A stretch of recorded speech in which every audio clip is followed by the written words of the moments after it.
Hello, you're here with Sai on Wisdom of the Way, and in this moment of reflection and integration from this pilgrimage in India, quite an epic journey. And today, what I'd like to share with you is a fascinating topic. It's a big topic. It's about money, and it's about value. And on this journey that I've recently taken, I really wanted to explore this experience without money, and it's a challenge. It's a worrying thing to journey out into the world without money, but also to explore that from a place of meeting my own value within and realizing who am I, what am I when I don't have money. And I think really part of this intention with this is around entering some fear, entering the challenge of the unknown. So why it was important for me to start this journey initially, I was inspired by, as I mentioned in another video, like I was inspired by an incredible teacher who took a similar journey back in the 80s. And I think really it's also with this intention and with an inner intention to meet oneself within, and in a spiritual perspective and an intention to this journey. And part of that is to move into what's uncomfortable, to move into the unknown, to practice and live with trust in life, trust in ourselves, and also on some level to know that when I do meet a challenge, that I have a level of capacity, of adaptability, that I can meet myself and know that I'll be all right in this unknown moment, or today I'll be all right if I don't have money. Sounds a bit overwhelming in some ways, and so there's two aspects that I'd like to share about it: the practicality of it, what that looked like, and also another aspect which is beyond just having money, is really around value. Like, what is my value? What is my value when I don't have money? What am I able to exchange? What am I able to bring to life? And so in this journey, and I'm not suggesting that everyone should do this and that it needs to be an experience that you have. I'm simply just sharing some of my personal experience, and maybe together also that we get to explore some of the inner happenings through these types of experiences. So in this journey, I set off. I did take a little bit of money. I took $1 a day, actually, and I took $1 a day because really that was a way of, I knew that I could have one meal on my pilgrimage in India for $1 a day, and I could have one good meal, simple meal each day. And also, in that way I didn't need to ask people for support, and I didn't need to ask people for food, and especially I didn't really know what I was going to meet. As you can imagine, in India there's a lot of people living with very little resources, little money, and so I also didn't want to be I guess relying or taking their resources or asking them for their resources, especially when it's scarce. And it wasn't the purpose. And the purpose of this journey wasn't about having a free journey, getting something for free, having a free experience. It had nothing to do with that. So it was about meeting myself in this challenge, in this unknown. So what I found was I actually decided to spend the first week without spending any money, and just to see what comes. And I also had some, you could say, like commitments to myself, which was around not asking for something. So not asking for food or whatever I may have needed. I was sleeping wherever I arrived to, with whatever was offered to me, in whatever shelter I could find. And yeah, I took a sleeping bag and a simple mat, and that was my bedding. And again, it was really part of that trust of seeing I'm going into the adventure, you know, I'm going into the unknown. Let's see what happens. Let's see what happens in the unknown. Let's see what I meet outside, and let's see through these outer meetings what I meet inside of me, what arises, what's the fear that comes up, the uncertainty, the doubt. Where will I get to? Will I meet someone who will share with me? And so part of that commitment was not necessarily asking for someone to give me food, for example. And I thought, well, if people invite me, also I'm going to say yes and join them and live that experience. And that's also beautiful, to be able to know that we really can share, and that people's extension and generosity and in some ways just simplicity of being, like that's what you do. And this is what I met on the way, you know. Some people, they have food and say, would you like to join us? Not because there's pity or sorrow or there's a desperate need, but because that's what I have, and it's quite simple.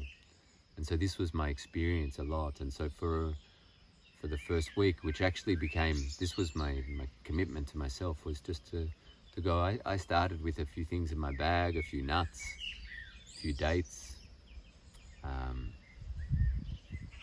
4 boiled eggs, and a couple of things. So I knew for the first 2 days I had some food and I had some snacks, and it gave me that trust, that confidence of like, okay, if something happens today, if something comes to me, great, and if not, it's okay. So that allowed me to step into this journey with some security, just like having a sleeping bag allowed me to feel comfortable that I'm not going to be cold at night. I'm going to be able to sleep in something. And so what actually started to happen was that each day I was invited to people's life, you know, to share a meal, to drink a chai, to drink a tea with someone. And often there was no language. There wasn't a common language that we could speak, or a very few words in English and a very few words in Hindi. But there was connection, and there was also a respect, a mutual respect. And so very often with people, they could see that I was walking. They would ask, and I told them I was doing a yatra, a pilgrimage, where I was going, walking. And because it was also not on the main path, it was quite curious for people, and there wasn't really any foreigners. Even when I was on the main path, I didn't see any foreigners, but definitely where I was for the first week, even more. Walking through the mountains, along the river, through the villages, through the jungle. And there was a real natural inclusion. So whether it was people working on the road workers inviting me to come and eat their lunch, or walking past the village, or a chai store where someone in the village might say chai or food. And part of my approach was to say yes to life, you know, to say yes to this journey. So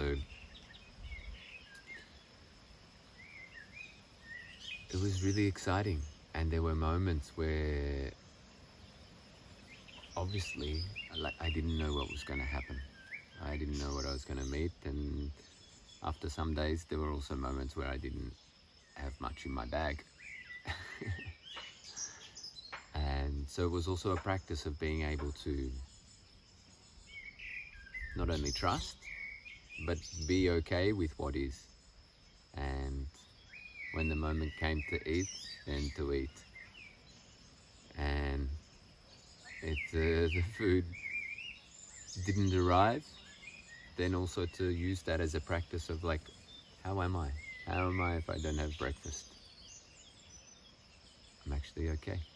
Yeah, and it was a challenge. It was a challenge because this uncertainty sometimes, I mean, to put it in perspective, I've had some practice with this in other experiences, even with fasting, and it's a really interesting topic that I'd love to share separately and that we could explore. But having that experience where I know if I don't have food for a day, I'm absolutely okay, gave me this confidence, this trust to be okay with that.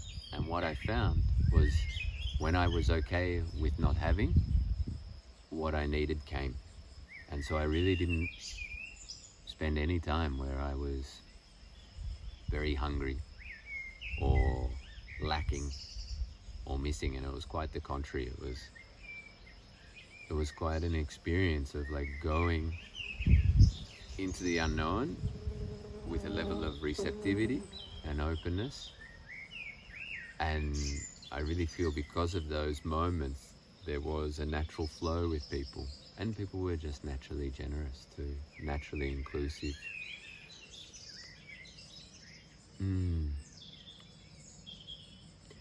It's such an interesting topic, money. You know, it's such a big part of our experience and of this life, and a big part of our relationship to value. And I feel like this is a really interesting question. Like, who am I? Or what is my value when it's not money, or it's not what I pay for something? How does the world, how do others interact with me when there's not a financial transaction? And they're interesting questions. I'd love to hear from you. I'd love to know what arises in you when you hear this question. Because what I learn is that our value is in this life is so much more than what my financial transaction is. And it's a beautiful thing to be able to exchange financially and to pay for things. And I think we live in this world, it's relevant. But also to have these experiences outside to really get to know ourselves. What's my value? What do I bring to life? And am I able to be here, to be in my presence, in my own self-worth, if I don't have money in this moment? Or am I able to receive something? Someone invites me to a chai, and am I able to say yes, or to lunch? Am I able to say yes and receive gracefully, and also bring myself to this experience, to participate in this experience and give in other ways? And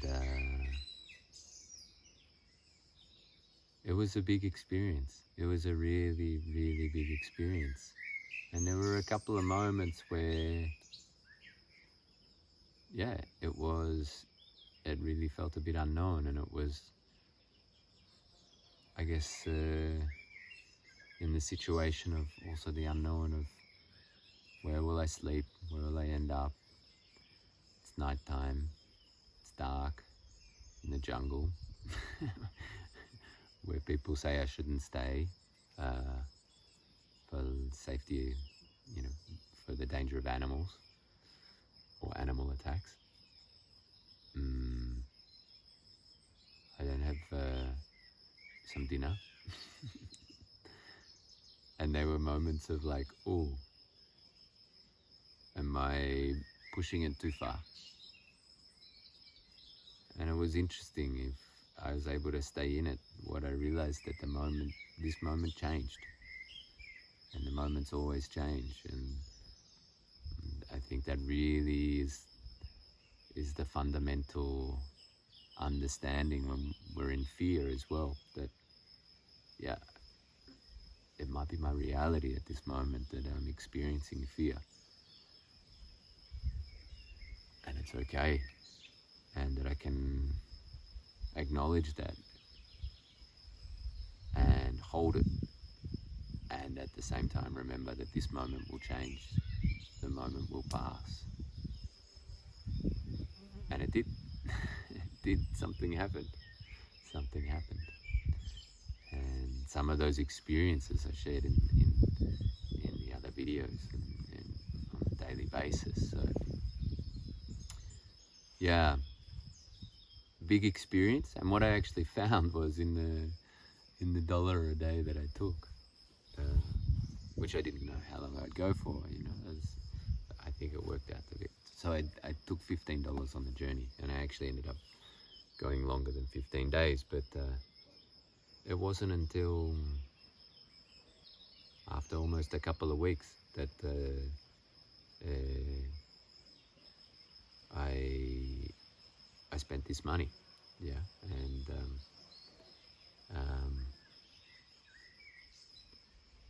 and that was also nice to be able to, like, in that moment where I felt like I've arrived to a particular, not a destination, but a place in this experience. Like I said, it wasn't about having a free experience. It was about being able to refine this understanding and this relationship with money and with value. And so it was also really beautiful as it came more or less towards the end to be able to share what I had and invite someone else to dinner. And yeah, it was also a really beautiful experience. So it's interesting also in this environment, like how alive this exploration or this condition, let's say, how alive it made the journey. And I think that's also something about going into the unknown. When we're really going into the unknown, it becomes alive. It becomes alive and sometimes a little scary, but it really enlivens something. And in that sense, it feels like a very vivid, a very real, a very intense experience, an intense training course even. And all of these different conditions, these different elements are actually just elements that were allowing me to meet myself in a different way, see what was arising and what was happening when there was doubt. Or how would I be, what would I be looking for in a situation? Because sometimes I could find myself entering a situation where it's a possibility of being invited to something, and how the mind would start to think, oh, maybe this can happen, or how should I interact in this moment to have this experience, or to be able to stay here. And the difference between that and when there were moments of like feeling, as I went on further on the journey as well, like the trust and the confidence built. And so it was like, okay, so this person invites me to stay, great, and if not, I know I'm okay. And it was kind of a deeply empowering experience. Yeah. So I feel that this experience isn't just for something to live with in a moment. There is a big story there that's important for me to be able to bring these learnings into my life, into my day-to-day life. So the question for myself, and maybe also the question for you, is what is the value that I bring to this life? And what is the value that I bring that's beyond a material good, like money or other resources? And it's not to reject these things, it's not to place them as evil or dirty, or no, it's just energy, it's just their ways of being able to exchange, but also to really cultivate healthy relationships with our resources. And I think that in the end, for me, is what's really important, is not what I have, but more interestingly is what is my relationship with what I have? What is my relationship with my money, for example? Yeah, so it would be really interesting to explore this, and I'd be super happy to hear from you and to understand what is your relationship with resources, and more so, where do you find your value beyond your resource, or the identification with the resource or with money? It's a big question, but I feel like it's a powerful one, and one worth exploring. So